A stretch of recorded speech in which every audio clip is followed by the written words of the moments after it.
Welcome, बिस्मिल्लाहिर्रहमानिर्रहीम। आज की हमारी वीडियो का जो टॉपिक है वो है कंबाइंड रेशो और कंटिन्यू रेशो। तो आज हम ये देखेंगे कि कंबाइंड रेशो क्या है, कंटिन्यू रेशो क्या है और इसके मुख्तलिफ जो एस्पेक्ट्स हैं इस मीनिंग के लिहाज से, इसके प्रोसेस के लिहाज से, एग्जाम्पल के लिहाज से, वो तमाम चीज़ें डिस्कस करेंगे। तो कंबाइंड रेशो सबसे पहले एक ऐसा रेशो जो आपको हासिल हुआ हो किसी भी दो रेशो को मर्ज करने से, और उन दो रेशोज जिनको आपने मर्ज किया है उनमें कोई ना कोई कॉमन टर्म मौजूद हो। Ratio obtain by merging two ratios with a common term. तो कंबाइंड रेशियो एक ऐसा रेशियो जो आपने हासिल किया है या आपको ऑब्टेन हुआ है दो मुख्तलिफ रेशोज को मर्ज करने से और उनके अंदर कोई ना कोई कॉमन टर्म मौजूद हो, ये कंबाइंड रेशियो है। कंटिन्यू रेशियो एक ऐसा रेशियो जिसको आपने सीक्वेंस में लिख दिया है, ठीक है, और इनको मर्ज नहीं किया है। Ratio written in sequence without merging showing relationship between more than two terms.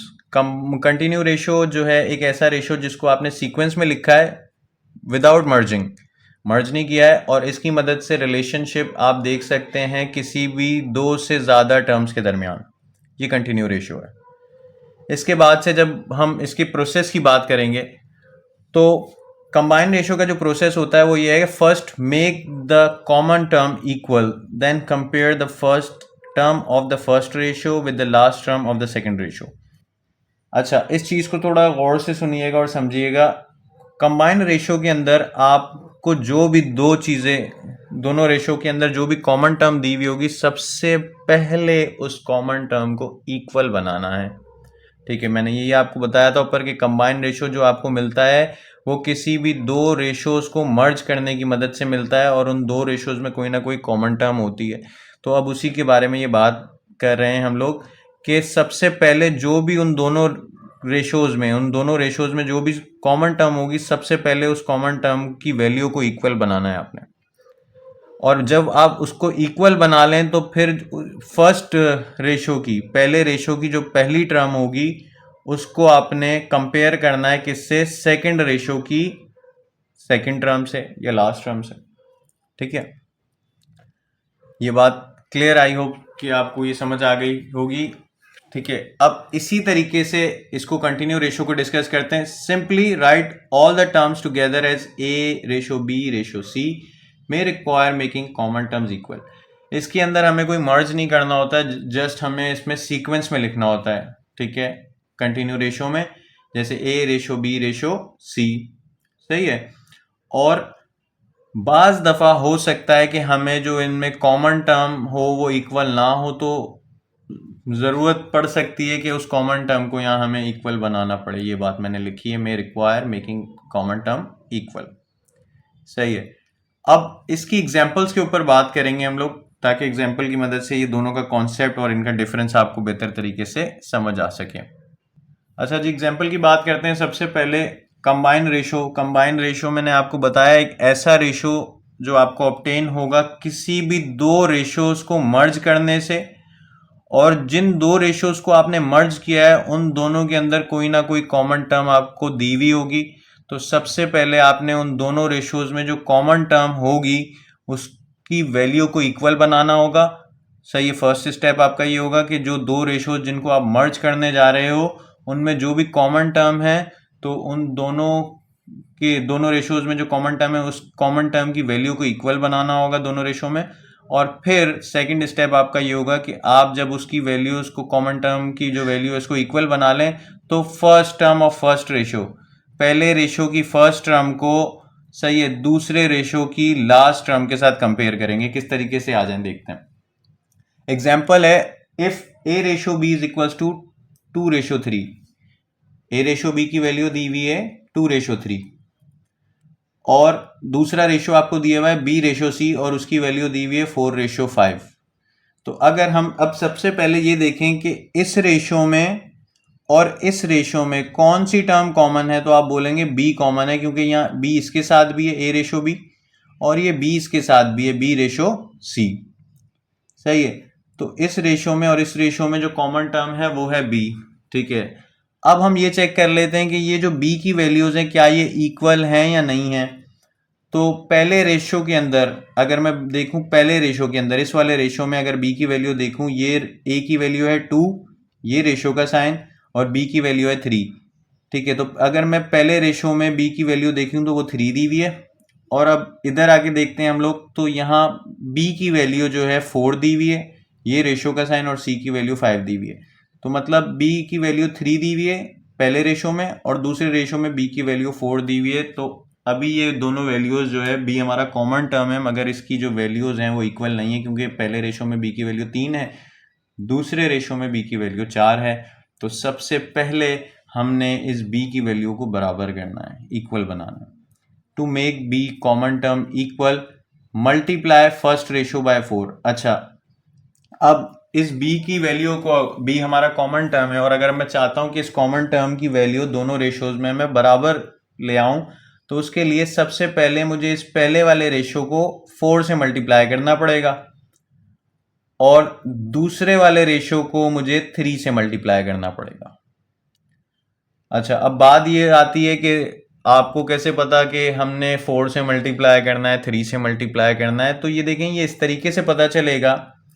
मैं सिर्फ इस b वाली वैल्यू पे फोकस कर रहा हूं। मैंने देखा कि यहाँ पे b की वैल्यू 3 है, और मैंने देखा कि यहाँ 3 को अगर मैं 4 से मल्टीप्लाई कराऊं तो यहाँ 12 बन जाएगा, और यहाँ पे 4 है, और इसको अगर मैं 3 से मल्टीप्लाई कराऊं तो 3 मल्टीप्लाई बाय 4 वो भी 12 बन जाएगा। तो इस तरह से पहले रेशो को मैं अगर 4 से मल्टीप्लाई कराऊं तो जब 4 इस 3 से मल्टीप्लाई होगा तो यहाँ 12 आ जाएगा, और जब यहाँ पे इस जगह दूसरे रेशो में b की वैल्यू 4 है, तो अगर इसको 3 से मल्टीप्लाई कराऊं तो यहाँ पे भी 12 आ जाएगा। तो इस तरीके से मैंने जो है मल्टीप्लाई फर्स्ट रेशो बाय 4 लिखा, और मल्टीप्लाई सेकंड रेशो बाय 3 लिखा। अब a रेशो b, और इस फर्स्ट रेशो को मैं 4 से मल्टीप्लाई कराया मैंने, तो 4 2 जा 8, ये रेशो के साइन, और जब 4 इस 3 से मल्टीप्लाई कराया तो 4 3 जा 12। पहला रेशो मैंने मल्टीप्लाई करा दिया 4 से, इस टर्म को भी मल्टीप्लाई कराना है और इस टर्म को भी, सही है, दोनों टर्म्स को मल्टीप्लाई कराना है फर्स्ट रेशो की 4 से। फिर अब दूसरे रेशो के अंदर जो दोनों टर्म्स हैं उनको 3 से मल्टीप्लाई कराना है, तो b रेशो c लिखा मैंने, b ratio c is equals to, जब 3 को मैं 4 से मल्टीप्लाई कराऊंगा तो 3 4 जा 12, ये रेशो के साइन, और जब 3 को 5 से कराऊंगा तो 3 5 जा 15। अब हम देख सकते हैं कि यहाँ पर मेरी b की वैल्यू 12 आ गई है फर्स्ट रेशो में, और सेकंड रेशो में भी b की वैल्यू 12 आ गई है। तो अब मेरा कॉमन टर्म जो b था उसकी वैल्यू इक्वल हो गई है, बिल्कुल हो गई है। देखें यहाँ पर भी b की वैल्यू 12 है, फर्स्ट रेशो, ये हमारा फर्स्ट रेशो है, ठीक है, ये आप देख सकते हैं, ये मेरा फर्स्ट रेशो है, ये फर्स्ट रेशो है पूरा, ये कट हो गया थोड़ा सा, सॉरी। और इस जगह की अगर बात करूं तो ये मेरा सेकंड रेशो है। तो पहले रेशो में जो b की वैल्यू है वो भी 12 है, और सेकंड रेशो में जो मेरी b की वैल्यू है वो भी 12 है, तो कॉमन हो गई। जैसे ही कॉमन इक्वल हो गई, ठीक है, तो जैसे ही ये मेरी वैल्यूज कॉमन टर्म की इक्वल हो जाएंगी, तो फिर सेकंड स्टेप मेरा क्या था कि मैंने फर्स्ट और लास्ट टर्म को कंपेयर करना है। First term of first ratio, पहले रेशो की पहली टर्म, मतलब पहले रेशो की, ये पहला रेशो है और इसकी पहली टर्म 8 है, और दूसरे रेशो की लास्ट टर्म, दूसरे रेशो की लास्ट टर्म ये हुई, तो मतलब इस a की, मतलब पहले रेशो की पहली टर्म ये a, ठीक है, और दूसरे रेशो की आखिरी टर्म ये c, मतलब a रेशो c। तो a रेशो c की वैल्यू क्या आएगी, a की वैल्यू क्या है यहाँ पे 8 है, और c की वैल्यू क्या है 15 है। तो इस तरीके से हमारा ये कंबाइन रेशो निकलता है। कंबाइन रेशो के लिए मैंने आपको बता दिया है, सबसे पहले आपने ये देखना है कि दो रेशो जिनको आप मर्ज करने जा रहे हो उनमें कॉमन टर्म कौन सी है, पहला स्टेप। दूसरा स्टेप आपका ये है कि जो भी कॉमन टर्म है उसकी वैल्यू को इक्वल बनाना है, ठीक है। वो किस तरीके से बनाना है, वो सिचुएशन को देखते हुए आपने डिसाइड करना है कि अगर इस नंबर को इससे मल्टीप्लाई कराऊं तो यहाँ पे भी ये चीज़ आ जाएगी, और इसको इससे कराऊं तो यहाँ पर भी ये चीज़ बन जाएगी। तो उस कॉमन टर्म की वैल्यू आपने इक्वल लेकर आनी है। सेकेंड स्टेप आपका ये था। थर्ड स्टेप की आपकी बात करूं तो थर्ड स्टेप के अंदर जब कॉमन टर्म की वैल्यू आप इक्वल लेकर आ गए, तो फिर पहले रेशो की पहली टर्म, ये पहला रेशो है, इसकी पहली टर्म मतलब a, पहले रेशो की पहली टर्म को कंपेयर करना है दूसरे रेशो की लास्ट टर्म से, मतलब a को कंपेयर करना है आपने c से। तो a को मैंने c से, a रेशो c लिखा, a की वैल्यू थी 8 और c की वैल्यू थी 15। तो इस तरीके से हमारा कंबाइंड रेशो काम करता है। अब कंटिन्यू रेशो की बात कर लेते हैं। एक एग्जाम्पल है, यही सेम एग्जाम्पल मैंने यहाँ पर ले ली है, ठीक है। ए रेशो बी की वैल्यू दी हुई है 2:3 और बी रेशो सी की वैल्यू दी हुई है 4:5। वापस से मैंने देखा कि मेरे पास इन दोनों रेशोज के अंदर, ठीक है, इन दोनों रेशोज में हमारे पास जो वैल्यूज गिवन है, ठीक है, वो बी की जो वैल्यूज हैं वो इक्वल नहीं है और कॉमन टर्म बी है। पहले रेशो में भी बी आ रहा है और दूसरे रेशो में भी बी आ रहा है, मगर यहाँ पे जो पहले रेशो में बी की वैल्यू है वो 3 है, दूसरे रेशो में बी की वैल्यू 4 है। तो इसको इक्वल करना है। इक्वल किस तरह से करना है, जैसे मैंने आपको यहाँ पे समझाया कि पहले रेशो को मैंने यहाँ देखा कि बी की वैल्यू 3 है, मैंने सोचा कि अगर इस 3 को, सही है, मतलब इस पहले रेशो को अगर मैं 4 से मल्टीप्लाई करा दूँ और इस वाले रेशो को, यहाँ पे बी की वैल्यू 4 थी, इसको मैं 3 से मल्टीप्लाई करा दूँ तो बी की इस जगह पे भी 12 बन जाएगा, यहाँ पर भी बी की जगह बी की जो वैल्यू है वो 12 हो जाएगी, ठीक है। तो बिल्कुल इसी तरह से फर्स्ट रेशो क्या था, ए रेशो बी, पहले रेशो को मैंने मल्टीप्लाई कराया 4 से, तो 2 मल्टीप्लाई बाय 4, रेशो का साइन 3 मल्टीप्लाई बाय 4। इस तरीके से 2 4 जा 8, रेशो का साइन 3 4 जा 12, तो ए रेशो बी की जो वैल्यू आई वो क्या आ गया, 8:12।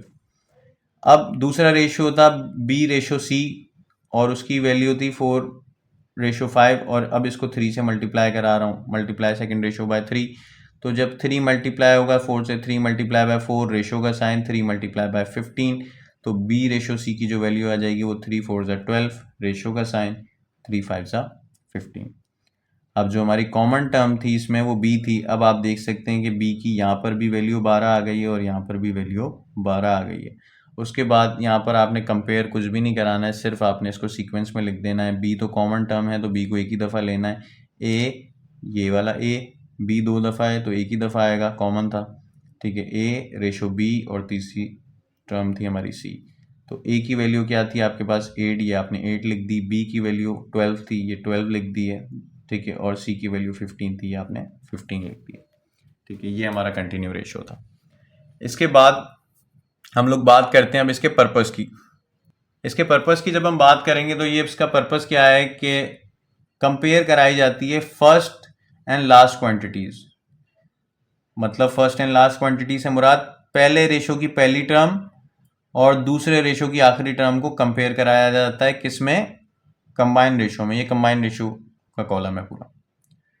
और कंटिन्यू रेशो की बात करें तो इसमें कंपेयर कराई जाती है तमाम क्वांटिटीज, ठीक है, विद इन अ सीक्वेंस या ऑल इन अ चेन, ठीक है। तो ये इसकी टिप थी, यहाँ तक हमारे पास ये चीज़ होती है क्लियर।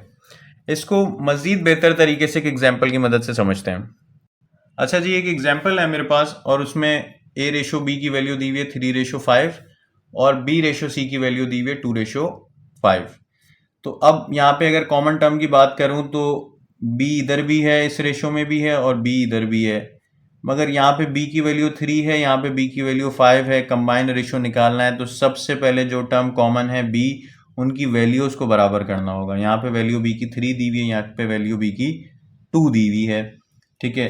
तो मैंने ये सोचा कि यहाँ पर b की वैल्यू जो है हमारे पास, सॉरी, यहाँ b की वैल्यू हमारे पास 5 दी हुई है, ठीक है। b की वैल्यू हमारे पास इधर 5 है, सही है। ये आप देख सकते हैं a रेशो b, पहले वाली a की वैल्यू 3 है, b की वैल्यू जो है 5 है, और यहाँ पे b की वैल्यू 2 है और c की वैल्यू जो है वो हमारे पास 5 दी हुई है, ठीक है। ये चीज़ क्लियर है। मतलब पहले ये वाली a की वैल्यू है, ये जो 3 है, और ये b की वैल्यू है, बीच में रेशो का साइन है, ये रेशो के साइन यहाँ पर भी और ये यहाँ पे भी मौजूद है। तो b की वैल्यू यहाँ पे 5 दी हुई है, और यहाँ पे बात करूँ तो b की वैल्यू 2 दी हुई है और c की वैल्यू 5 दी हुई है, ठीक है। तो कॉमन टर्म हमारा b है, मगर इनकी जो वैल्यूज हैं वो बराबर नहीं है, क्योंकि एक वैल्यू 5 है, दूसरी वैल्यू 2 है। तो सबसे पहले तो इसको कॉमन टर्म जो हमारा b है इसकी वैल्यूज को बराबर लेकर आना है। So let's start. Common term in both ratio is b, so make common term equal. मैंने देखा कि b की वैल्यू यहाँ पर 5 दी हुई है और यहाँ पे b की वैल्यू 2 दी हुई है। तो मैंने यहाँ पर सोचा कि अगर इस पहले वाले रेशो को मैं 2 से मल्टीप्लाई करा दूं तो यहाँ पे इस जगह पे 10 बन जाएगा। और फिर मैंने इधर देखा यहाँ पे b की वैल्यू 2 दी हुई है और अगर इस दूसरे वाले रेशो को मैं 5 से मल्टीप्लाई करा दूं तो यहाँ पे भी 10 बन जाएगा। ठीक है, मतलब यहाँ पर क्या कर दूं, इस जगह पे मैं 2 मल्टीप्लाई करा दूं पहले वाले रेशो से। ठीक है, 2 को मल्टीप्लाई कर दूं फर्स्ट रेशो से और यहाँ पर क्या कर दूं, 5 को मल्टीप्लाई कर दूं सेकंड रेशो से। तो उससे होगा ये कि जब यहाँ 2 इससे भी मल्टीप्लाई होगा और इससे भी जब इससे मल्टीप्लाई होगा तो यहाँ 2 5 से 10 बन जाएगा। अब 5 की बात करूं, जब 5 इससे मल्टीप्लाई होगा, ठीक है, तो 5 जब यहाँ पर मल्टीप्लाई होगा तो 10 बन जाएगा। सही है, तो इस तरह यहाँ पर भी 10 आ जाएगा, यहाँ पे भी 10 आ जाएगा। तो मैंने कहा मल्टीप्लाई फर्स्ट रेशो बाय 2 और multiply second ratio by 5। First ratio था a रेशो b, सही है, उसको 2 से मल्टीप्लाई करा रहा हूं तो 2 मल्टीप्लाई बाय 3, बीच में रेशो का साइन, फिर 2 मल्टीप्लाई बाय 5। इस तरीके से जब ये 2 इस 3 से हुआ तो 2 3 जा 6, बीच में रेशो के साइन, और 2 इस 5 से हुआ तो 2 5 जा 10। इसी तरीके से b ratio c, second ratio को किससे मल्टीप्लाई करा रहे हैं हम, 5 से मल्टीप्लाई करा रहे हैं सेकेंड रेशो को, तो 5 मल्टीप्लाई बाय 2, रेशो के साइन बीच में, और 5 मल्टीप्लाई बाय 5। ठीक है, जब इसको सॉल्व किया हमने तो 5 2 जा 10, ठीक है, 5 2 जा 10 और 5 5 जा 25। तो अब यहां पर मैंने देखा कि ये b इधर है ना, b, तो इसकी वैल्यू क्या है, b की 10 आ गई, ये देख सकते हैं। पहली तो a की है और दूसरी वाली b की है, यहाँ पे भी 10 आ गई और b यहाँ पर पहले है तो इधर भी 10 आ गई, तो b की वैल्यू इक्वल हो गई। जैसी वैल्यू इक्वल हुई तो फिर फर्स्ट रेशो की फर्स्ट टर्म और सेकंड रेशो की लास्ट टर्म को कंपेयर कर दें, a ratio c।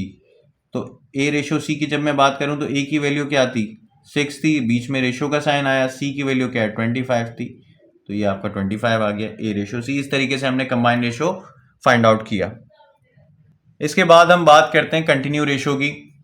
Continue ratio के अंदर जो है क्या होता है कि हमें बाज़ दफ़ा ऐसा होता है कि कॉमन टर्म्स जो है हमारी, उनकी वैल्यूज़ इक्वल नहीं होती, तो इक्वल करनी पड़ती हैं, जैसे हम कंबाइंड रेशो में पहले इक्वल करते हैं, सही है।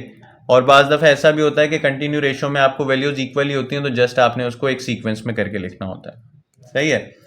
तो कंटिन्यू रेशो है a ratio b ratio c। Continue ratio में 2 से ज़्यादा टर्म्स के दरमियान आप इसको सीक्वेंस में लिख के रिलेशनशिप दिखा रहे होते हैं। तो पहला मेरे को रेशो जो दिया हुआ है a ratio b, first ratio जो है मेरा a रेशो b है, उसकी वैल्यू दी हुई है 3 रेशो 5, और दूसरा जो मेरे पास रेशो है वो है b रेशो c, उसकी वैल्यू दी हुई है 2 रेशो 5। ठीक है, ऊपर वाला ही डेटा लिया है जैसे मैंने कंबाइंड रेशो के टाइम पे लिया था, वही डेटा है मेरे पास।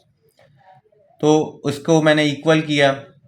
इक्वल किस तरह से किया था, ये हमने देखा था कि पहले वाले रेशो को मैंने जो है 2 से मल्टीप्लाई कराया था, तो जब वो 2 से ये चीज़, पहला रेशो 2 से मल्टीप्लाई हुआ तो 2 मल्टीप्लाई बाय 3 ये हो गया 6, और 2 मल्टीप्लाई बाय 5 ये हो गया 10, और ये मैंने आगे रीज़न लिख दिया, after multiplying first ratio bye 2। इसी तरीके से सेकंड रेशो को मैंने 5 से मल्टीप्लाई कराया था। सेकंड रेशो को जब 5 से मल्टीप्लाई कराया हमने, ठीक है, तो 5 2 जा 10, ये हो गया 10, बीच में रेशो के साइन थे, रेशो के साइन आ गए, 5 5 जा 25, और आगे इसका रीज़न मैंने लिख दिया मल्टीप्लाइंग सेकंड रेशो बाय 5। इसके बाद यहाँ पर जो है हमने इसमें कोई कंपेयरिंग नहीं करनी होती, जस्ट जो है तमाम रेशोज़ की तमाम टर्म्स को सीक्वेंस के अंदर लिख देना होता है। ठीक है, तो a रेशो का साइन, b कॉमन टर्म थी तो b एक दफ़ा लिखा जाएगा, फिर रेशो का साइन और c। तो a की वैल्यू क्या है, ये a की वैल्यू है 6, ये रेशो का साइन, b की वैल्यू क्या है 10 है, ये 10, और c की वैल्यू क्या है 25।